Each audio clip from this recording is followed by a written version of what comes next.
সবাইকে আমি আবার নমস্কার জানাচ্ছি। আমি বিশেষ করে আপনাদের সকলের কাছে খুব কৃতজ্ঞ। আপনারা অলওয়েজ আমাকে এই সুযোগটা দেন ২-১ কথা বলবার জন্য। কারণ যেহেতু এখানকার প্রেস মিডিয়া একপক্ষ হয়ে গেছে, আমার তাতে কোনো দুঃখ নেই বা রাগ নেই। তারা তাদের কাজ করছেন ব্যবসায়িক স্বার্থে। সেই জন্য আমি নিজে আসি এই কারণে যে আমার কিছু বলার থাকলে রোজ, রোজ বলাটা তো শোভা পায় না। আর মানুষ আপনারা বিভিন্ন কর্মব্যস্ত জীবনে ব্যস্ত থাকেন। আপনাদের ব্যস্ততার টাইম নিয়ে রোজ, রোজ ফেসবুক করা আমার পক্ষে মানায়ও না। তাই যেহেতু আমাকে রাস্তায় বেরোতে দেওয়া হচ্ছে না, কোনো রাজনৈতিক কর্মসূচির পারমিশন দেওয়া হচ্ছে না, আমাকে কোর্টে গিয়ে পারমিশন নিতে হচ্ছে, সাংবিধানিক অধিকার লঙ্ঘিত হচ্ছে, গণতান্ত্রিক অধিকার যা আমাদের আর্টিকেল 14, আর্টিকেল 19, আর্টিকেল 21 সংরক্ষিত আছেন সমস্ত সাধারণ নাগরিকদের জন্য। অন্য রাজনৈতিক দলগুলোকে পারমিশন দিলেও এটা হচ্ছে আমাদের চক্রান্ত করে না থাকবে নাম, না থাকবে নিশানা। যদি রাজ্যের প্রধান এটা বলে, তো ন্যাচারালি রাজা যা বলে তার দ্বিগুণ করে তার পারিষদ। আজকে দুঃখের ব্যাপার, আমাদের সাধারণ মানুষ সহ আমাদের কর্মীদের প্রায় হাজার হাজার কেস দেওয়া হয়েছে। যারা জানে না তাদের অপরাধ কি। জোর করে পঞ্চায়েতগুলো দখল করা হয়েছে, মিউনিসিপ্যালিটিগুলো দখল করা হয়েছে, জেলা পরিষদগুলো দখল করা হয়েছে এবং ঘরে বসে ডিলিমিটেশন করছে। সেন্সাসের কাজ শুরু হয়েছে, কিন্তু কোনো পলিটিক্যাল পার্টিকে ইনভলভ করা হয়নি। অন্তত আমাদের তো হয়নি। তাহলে বুঝুন সেন্সাসে কার নাম থাকবে আর জনগণনায় কার নাম বাদ যাবে। আবার যে আর একটা এসআইআর এর পাল্টা এসআইআর হচ্ছে না, এমনিতেই তো ৩২ লক্ষ লোকের নাম এখনো ওঠেনি। এর জন্য তো আমি সুপ্রিম কোর্টেও গিয়েছিলাম, ভেবেছিলাম বিচার পাবো, কিন্তু বিচারের বাণী বিশ্বকবি রবীন্দ্রনাথ ঠাকুরের ভাষায় আজও নীরবে নিভৃতে কাঁদে। এর জন্য গণ আন্দোলন এবং সচেতনতা বৃদ্ধি হওয়া দরকার। সবাইকে একজোট হয়ে লড়ার দরকার। যারা ভাবছে আমি একেলা লড়বো, আমাকে তো পারমিশন দিচ্ছে মিটিংয়ে। তৃণমূল কংগ্রেসের মমতা ব্যানার্জিকে নাইবা দিল, তাতে আমরা গেনার হব। আমি বলি তারা সবচেয়ে বড় লুজার। আমি আইন মেনে চলি বলে পারমিশন চাইছি, কিন্তু মনে রাখবেন আইন যদি বেলাইন হয় প্রশাসনের কাছে, তাহলে মনে রাখতে হবে আমাদেরও প্রোগ্রাম করার অধিকার আছে, আন্দোলন করার অধিকার আছে। আমার খুব খারাপ লাগছে। আমি প্রথমে এই ছবিটা আপনাদের দেখাবো, যেটা আমাদের সবসময় বিরাজও করে এবং জাতির নেতা যেমন আমরা গান্ধীজিকে বলি, তেমনি আমরা বলি জয়তু নেতাজি। জয় হিন্দ তার স্লোগান।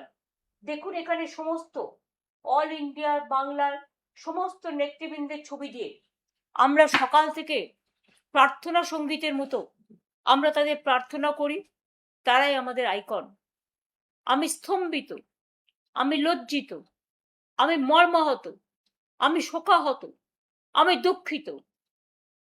বিজেপির কয়েকজন যারা রাজনীতির জানে না, যারা সংস্কৃতির জানে না, যারা সম্প্রীতির জানে না,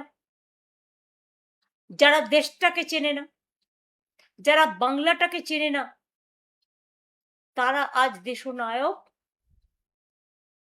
নেতাজি সুভাষচন্দ্র বোসের যে অসম্মান, যে অপমান করছে, তাদের একটু মনে করিয়ে দিই। ইন্ডিয়ান ন্যাশনাল আর্মি তৈরি করেছিলেন নেতাজি সুভাষচন্দ্র বোস। প্ল্যানিং কমিশন তৈরি করেছিলেন নেতাজি সুভাষচন্দ্র বোস।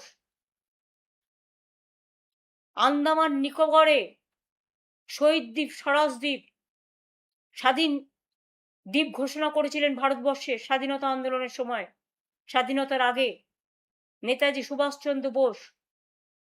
তার জয় হিন্দ স্লোগান আজও সবার মুখে মুখে বাজে। আজকে কি হয়ে গেল যে বাংলা থেকে নেতাজি সুভাষচন্দ্র বাদ, দেশ থেকে বাদ, বিশ্বকবি রবীন্দ্রনাথ ঠাকুর বাদ। কোন অজানা অশনি সংকেত। ব্যঙ্গ করে বিজেপির নেতারা বলছেন, কেউ তাকে নানা রকম ভাবে সাম্প্রদায়িক আখ্যা দিচ্ছেন, কেউ বা নানা ভাষার তকমা দিচ্ছেন। আমি সেই ভাষাগুলো বলে নিজেকে লজ্জিত করতে চাই না। আমরা লজ্জিত তাদের এই ভাষা শুনে। তার মাথার উপরে নানা রকম মানে কলঙ্কের ভূষণ চাপিয়ে দেওয়া হচ্ছে। কেউ কেউ তো তাকে আবার দেশদ্রোহীও বলে দিচ্ছেন। কেউ কেউ তো তাকে আবার নিয়ে নোংরা রাজনৈতিক খেলা খেলছেন। আমরা পরিষ্কার বলছি, এ অসম্মান, এ অপমান আমাদের একার নয়, সারা দেশের, সারা বিশ্বের।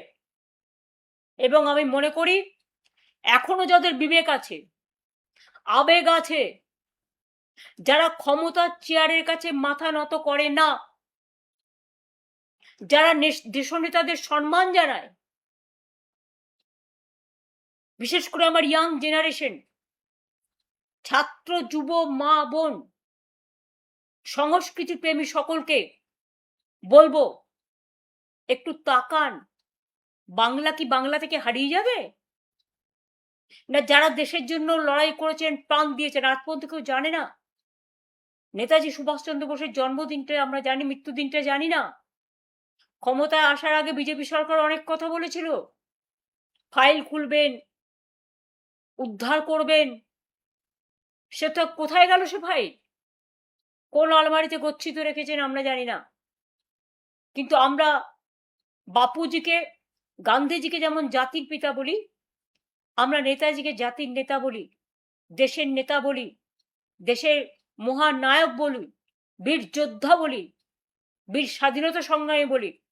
যে মানুষটা সাহস দেখিয়েছিলেন, সারা পৃথিবী ঘুরে ভারতবর্ষের জন্য তিনি দরবার করেছিলেন, আজকে তার জায়গায় তাকে অসম্মানিত হতে হবে, তাকে অপমানিত হতে হবে?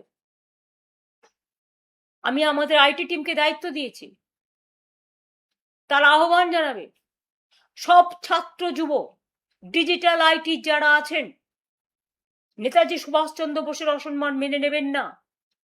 তারা একত্রিত হয়ে প্রতিবাদ করুন।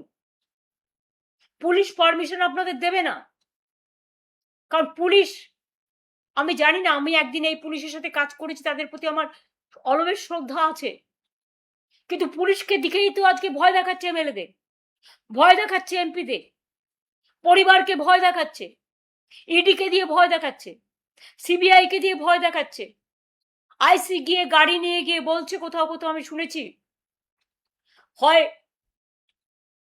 বিজেপি যা বলবে সেই দলে চলুন, তা নাহলে জেলে চলুন। এটা বলা কি পুলিশের রক্ষা কবচের মধ্যে পড়ে? না পুলিশের কোনো আইনের মধ্যে পড়ে? টোটাল বেআইনি কাজটা আজকে পুলিশকে দিয়ে করা হচ্ছে, যার জন্য রাস্তায় এত ট্রাফিক জ্যাম, মানুষ ঘন্টার পর ঘন্টা আটকে থাকে, সেদিকে ভ্রুক্ষেপ নেই। আমি গঙ্গাজল ঘাটির আশা কর্মী, যেভাবে তিনি মারা গেছেন, বিজেপির এমএলএদের ঔদ্ধত্য, বিজেপির নেতাদের অভদ্র আচরণ, অসৌজন্যমূলক কথাবার্তা যা দেখছি, আমার কথা ছেড়ে দিন, আমাকে তো কুকথা অকথা বলতে ছাড়ে না।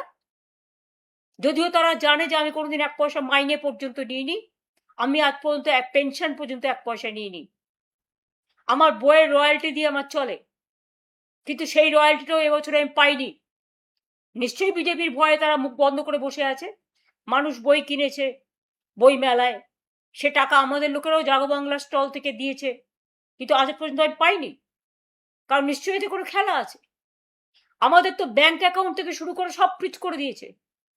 বিজেপির কত অ্যাকাউন্ট আছে? সেন্ট্রাল কোষাগার, রাজ্যের আলাদা কোষাগার, ফন্টাল অর্গানাইজেশনের আলাদা কোষাগার, এমনকি আরএসএস রেজিস্টার্ড নয়। আমি ভেবেছিলাম তারা কখনো মুখ খুলবেন, তাদের কোষাগার, ফরেন থেকে তাদেরও মানি আসে, কই তাদের তো এফসিআর এ আটকায় না, খ্রিস্টানদের মানি আটকানো হয়, অন্যদের আটকানো হয়, আমরা ফরেন ফান্ড নিই না, কাজেই ফরেন ফান্ডের সাথে আমাদের যোগাযোগ নেই। তাই আমি কথা বলতে পারি, অনেক পার্টিই নেয়, তারা নেয় নিশ্চয়ই, তারা কোনো আইন করেছে বা কিছু একটা করেছে, কিন্তু বিজেপির যারা শাখা সংগঠন তাদের তো কোনো আইন নেই,